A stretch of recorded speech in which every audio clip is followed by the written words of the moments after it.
for developing countries, there are two things. On the one hand, they will suffer the most from the consequences of global warming. India in particular will suffer quite a bit from its consequences. On the other hand, we also need the relevant space, if we may use the word, for development. What does this space mean?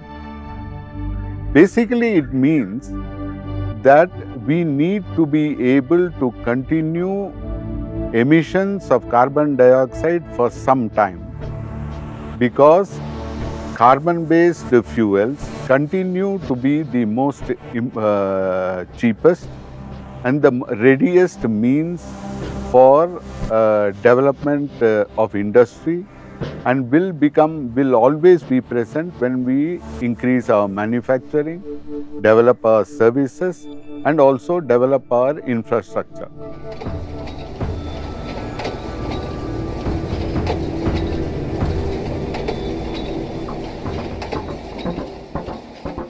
So why do we talk of it as a space?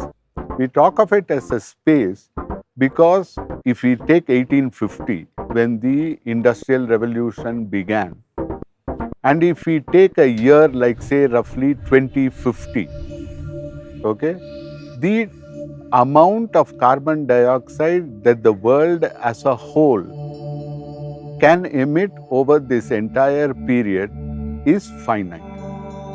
This number is somewhere around, the numbers are not so important, say roughly 650 billion tons of carbon.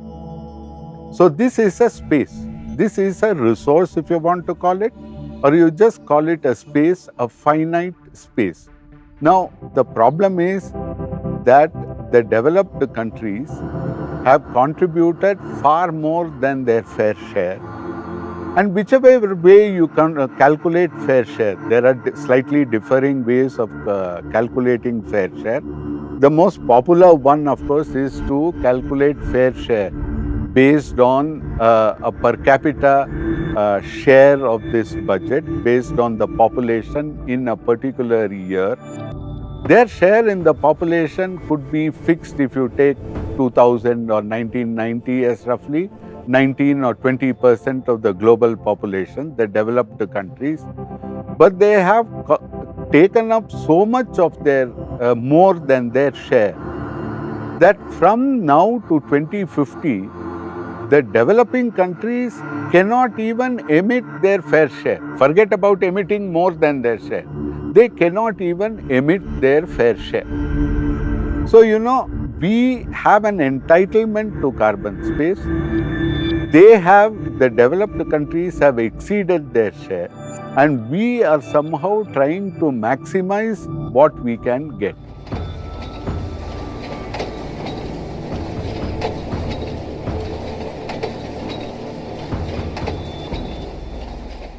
So my talk here in the conference at the Devecha Center was, on the one hand, just briefly sketch this idea of why national shares of a global carbon budget are a good way to have equity in carbon mitigation, but also to point out that this is a good way to answer the demands of the Durban Platform.